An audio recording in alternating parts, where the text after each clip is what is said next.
My mom called me and said that an inspector was here and needed to talk to me. So I got on the phone and the inspector said that my water line was leaking and that I needed to fix it.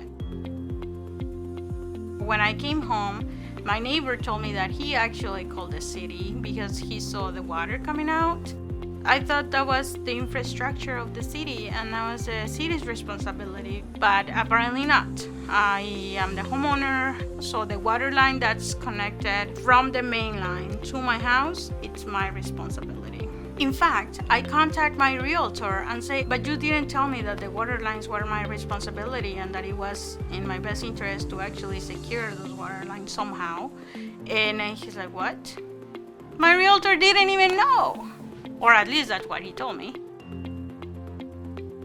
Where am I going to get this money? It's something that I wasn't planning on. For somebody who's living paycheck by paycheck, I really didn't know how I was going to do it. All I knew is that it was my responsibility. I contact my city council because the city council is in charge of guiding ordinances. And if you have a complaint or you want something changed with ordinances, your city council is the person to go.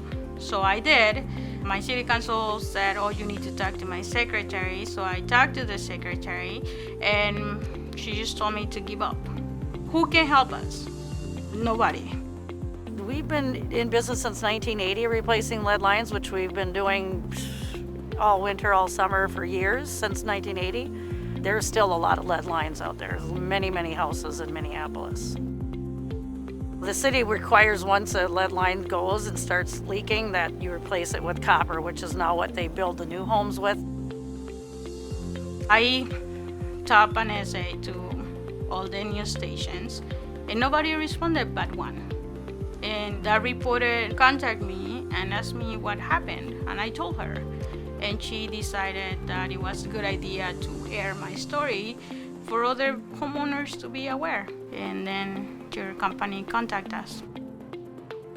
So nice, informed so much. I was like, is this real? I couldn't believe that that was actually a thing. This really makes a difference, like really. Thank you, utility service partners.